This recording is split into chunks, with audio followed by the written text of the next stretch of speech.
Hey guys, Assalamu alaikum and welcome to our another vlog for the day. So 2-3 दिन हो चुके हैं हमारे लास्ट व्लॉग को आए हुए। स्टार्ट करते हैं आज एक और नया vlog with our Monday routine. So आज था मंडे और मौसम था बढ़िया। बारिश को ध्यान में रखते हुए हमने किया चाय के साथ पकौड़े बनाने का डिसीजन। एंड यहाँ पर हम चाय की प्रिपरेशन करते हुए यहाँ पर चाय बनाने रखी। चाय बनाने के साथ साथ आज मंडे था तो हमने डिसाइड किया कि बारिश जो कि बहुत ज़्यादा हो रही है दिल्ली में आजकल, तो हमने वर्क फ्रॉम होम कंटिन्यू करने का डिसीजन लिया चाय के साथ नाश्ता प्रिपेयर करते हुए। और इसके अलावा ऑफिस के कुछ ज़रूरी काम निपटाते हुए यहाँ पर चाय हो गई बन के तैयार। फिर हमने की चाय पे कुछ चर्चा और चर्चा में हमने डिसाइड किया बनाने का पकौड़े। सिंपली प्याज के पकौड़े हम यहाँ पर बनाने लगे हैं, जिसके लिए हमें चाहिए थे कुछ प्याज। तो उस्मा ने यहाँ पर किया प्याज को चॉप।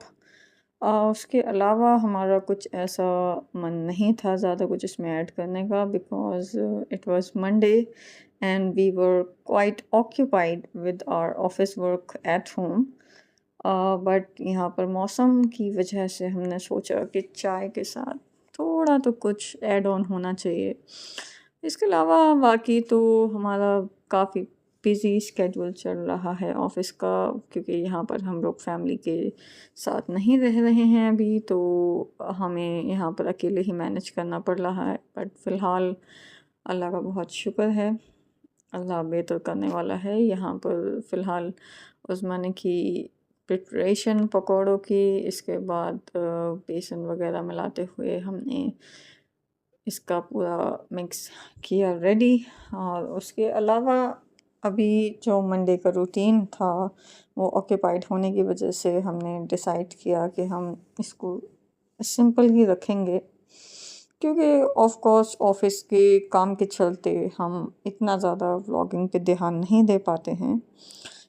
लेकिन ये एक अच्छा ज़रिया है अपने लाइफ को थोड़ा सा अपनी मुताबिक गुजारने का।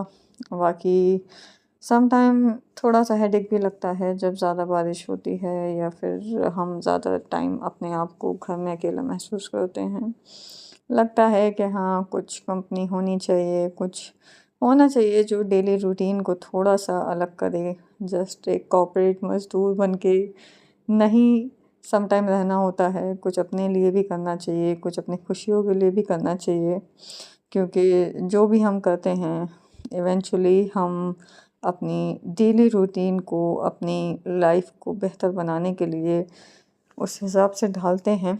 लेकिन उसके अलावा इंसान को हमेशा ध्यान रखना चाहिए कि ज़िंदगी हमें एक बार मिली है, तो हम उसे ना कि सिर्फ गुजारें बल्कि उसे जी भर के जिएँ भी। जो हमें अच्छा लगता है हमें करना चाहिए, इस बात को ध्यान में रख कर कि वो किसी दूसरे को तकलीफ़ ना दे। बाकी आप जो भी चीज़ अपनी खुशी के लिए करते हैं, अल्लाह उसमें आपकी मदद ही फरमाता है।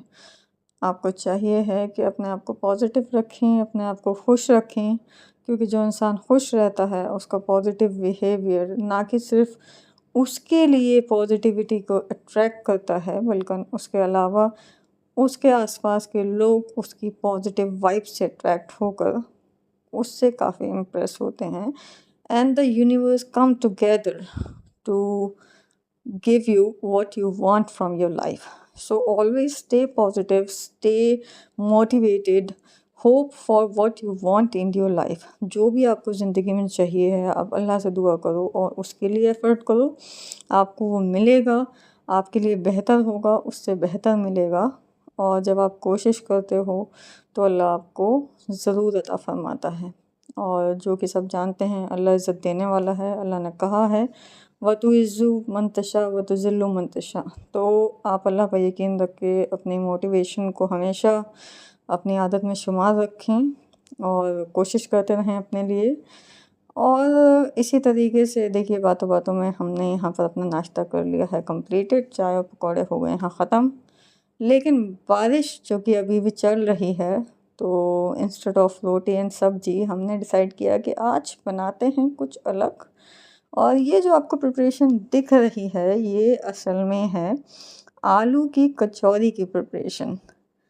लेकिन ये वो कचौरी नहीं है जो अक्सर आप वीडियोस में देखते हैं या जो दिल्ली में फ़ेमस हैं, खस्ता कचौरी दाल की या फिर प्याज की। ये वो कचौरी नहीं है, ये वो कचौरी हैं जो हम अपने शहर में यूपी वेस्ट साइड ज़्यादा खाते हैं।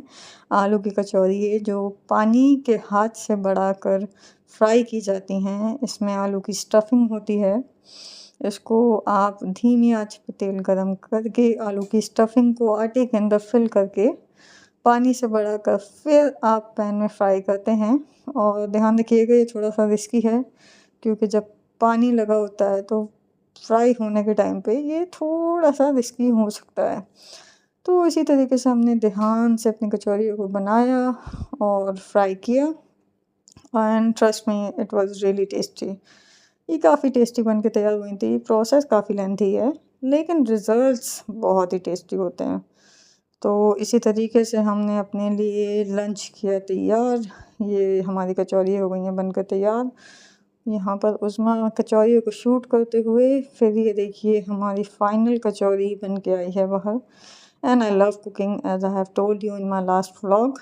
तो ये कुकिंग का वीडियो काफ़ी अच्छा लगता है मुझे, क्योंकि कुकिंग पे मैं काफ़ी डिटेल डिस्कशन कर सकती हूँ। तो आप ये देखेंगे कि मैं यहाँ पर काफ़ी ज़्यादा ध्यान से कचौरियों को फ्राई कर रही हूँ। और फिर इसके बाद हमें कुछ टाइम इसमें लगा था, मेरा पूरा ब्रेक इसी में गुजरा था। फिर उसके बाद हमने लिया लंच ब्रेक, जहाँ पर ये कचौरी आप देखेंगे गरम गरम रायता के साथ और इमली की चटनी के साथ बन के तैयार हैं, साथ में लहसुन की चटनी और गरम गरम भाप निकलती हुई कचौरी। फिर हमने लंच किया, अल्लाह का शुक्र किया अदा। और ये हम निकले अपने नियर बाय पार्क में थोड़ा सा वॉक करने के लिए, काफ़ी हैवी लंच के बाद। मौसम बहुत ही बढ़िया हो रहा था, you see that complete greenery और बारिश की हल्की हल्की ओस की बूंदें पत्तों पे, बहुत ही ज़्यादा खूबसूरत मौसम था। एक लंबी वॉक के बाद जब हम घर आए हमने अपने डिनर की प्रिपरेशन की। ऑफिस हो चुका था ख़त्म। डिनर करने के बाद हम चले सोने। आपसे मुलाकात होगी अगले व्लॉग में। अपना ध्यान रखें, खुश रहें, आबाद रहें, अल्लाह को याद करते रहें और हमारी वीडियो को लाइक शेयर और सब्सक्राइब करें।